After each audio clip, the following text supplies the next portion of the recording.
Salut tout le monde, c'est Stéphane d'Inmanonsalern. Pour ceux qui ne me connaissent pas, je suis développeur et formateur depuis l'ère Windows XP. Aujourd'hui, on va continuer notre carte de visite en rajoutant le menu Hamburger. Et à la fin, j'ai une petite annonce à vous faire, sympathique, restez jusqu'à la fin. Pour commencer, on va créer, comme on a fait avec notre app bar, notre component spécial. Donc si le drawer, ça vous parle, on l'a fait dans le Inlearn Day. Là, on va l'intégrer directement dans notre application. Ici, on va se créer un fichier, on va l'appeler drawer. C'est comme ça que notre menu hamburger s'appelle en anglais. Components.dart. Voilà, voilà. Ensuite, on importe notre matériel. Là, c'est du grand classique. Et on va créer notre classe. On va l'appeler drawer component. C'est là-dedans qu'on va générer notre menu. Ici, on va l'extend stateless widget. Et bien sûr, comme c'est un stateless widget, on lui envoie le build context, etc. Ça, on peut effacer. On va retourner notre widget qui va nous permettre d'afficher notre menu. Ce widget, c'est le menu drawer. Donc, ça crée un material design. Voilà, create a material design drawer. En incluant l'icône menu. Et quand on clique dessus, ça affiche la partie menu. On va essayer ça. On sauvegarde. On va sur notre visit card. Hop, on va le mettre en dessous. Comme ça. Import components. Drawer component. Ici, on accède dans notre scaffold au paramètre drawer. C'est pour ça que le scaffold, c'est vraiment un truc super important. Ça permet de personnaliser l'ensemble de notre screen, que ce soit le haut, le bas, le côté, mettre un bouton flottant, etc. C'est top. Et maintenant, on va appeler notre drawer component. Ce paramètre demande un widget, mais c'est typiquement un drawer, donc c'est nickel. Alors si on sauvegarde, qu'est-ce que ça fait? Ça change rien. Si dans votre cas c'est pareil, redémarrez complètement l'application. On va faire ça vite fait. Après redémarrage, on a notre menu là qui s'affiche. Donc pour rappel, menu hamburger parce que ça ressemble, ça a une petite tête d'hamburger là. Donc si on clique dessus, hop, voilà. Ça peut-être que vous l'avez déjà vu sur les applications Google comme Gmail.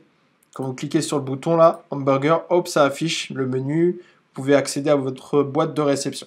Notre drawer component fonctionne bien. Maintenant, on va les personnaliser. On va aller dans drawer ici. Si on se met sur drawer, il accepte key, elevation, tout ça, child. On va sur child. Même principe pour un screen.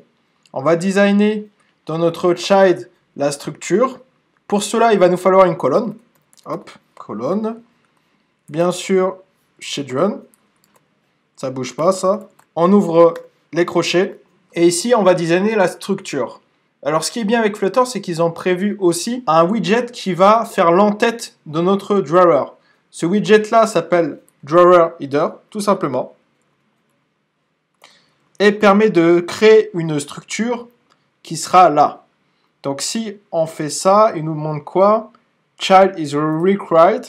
On va mettre un child vite fait, un conteneur. Et si on fait ça, hop, directement, on voit un petit trait fin qui délimite l'entête et le reste. Au niveau du reste, on mettra un menu plus tard. Et ici, on peut mettre une entête, on peut mettre un circle avatar, notre tête, ou on peut tout simplement mettre du texte. Pour l'instant, on va mettre du texte. Dans notre conteneur, on laisse le conteneur, comme ça on va pouvoir situer, placer notre conteneur où on veut dans cette zone-là. Dans notre conteneur, on accède au child. On va mettre du texte. On va reprendre le texte de tout à l'heure. Stéphane, entrepreneur. Bien sûr, de votre côté, vous pouvez mettre ce que vous voulez. Hein. On a vu comment mettre un cercle avatar. Vous pouvez essayer. Là, on va centrer notre texte. Donc, on a deux solutions. Soit on peut utiliser à la place du conteneur là, le widget center, en wrappant notre widget texte. Soit, maintenant qu'on a notre conteneur là, on accède à alignment. On accède à la classe alignment, point, on n'oublie pas la virgule derrière, et voilà. ça centre le child. Voilà, pour la personnalisation, on reviendra là-dessus. Pour l'instant, ce qui nous intéresse, c'est comment structurer là nos informations. Grâce à notre colonne, ensuite, ce qu'on peut faire, c'est mettre notre menu là. On va avoir besoin d'une liste. Pourquoi? Parce que si l'écran de l'utilisateur est beaucoup plus petit, il faut bien qu'il puisse accéder quand même aux différents liens vers les screens. Sinon, il y a pas mal de téléphones qui ne vont pas être compatibles. Alors, est-ce qu'on a vu comment faire une liste? Quel est le widget qui permet de faire une liste avec le scroll? Si ça vous parle, je vous laisse essayer. Mettez sur pause la vidéo. Pareil, essayez de votre côté pour afficher deux textes. Par exemple, accueil et portfolio. Ok, on va faire ça ensemble. Donc, directement après le widget Drawer Header, on va rajouter notre widget List View. Comme ceci. Avec les children, bien sûr. D'accord. C'est parce que je suis encore dans le Drawer Header. Je vais le déplacer. Hop. On déplace avec Alt et les touches directionnelles.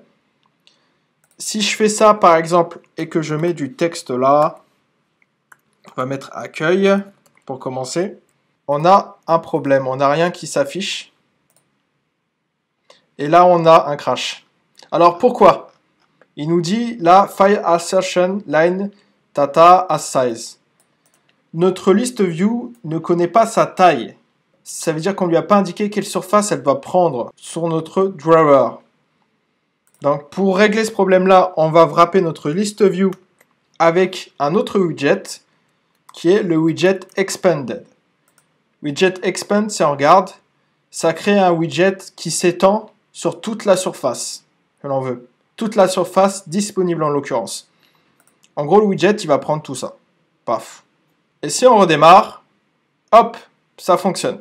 Pareil, on rajoutera du design. On peut rajouter en dessous aussi. On va rajouter portfolio vite fait. Et bien sûr, sans le children là. Et le crochet en dessous. Si on ferme, hop, qu'on se balade un peu là, on voit bien que le menu reste. C'est parfait. Et on se remet là-dessus, hop, ça fonctionne. Tac. On va s'arrêter là pour aujourd'hui. Pour la petite annonce dont je vous ai parlé tout à l'heure, on vient de sortir le forum Flutter in Learn. Sur ce forum-là, vous avez plein de ressources disponibles. Vous pouvez demander de l'aide. Et par la suite, il y aura même des offres d'emploi, du recrutement, tout ça. Si ça vous intéresse, le lien est dans la description. Pour recevoir mes mails privés, le lien est dans la description. Et si vous avez aimé la vidéo, n'hésitez pas à vous abonner. Allez, à la prochaine!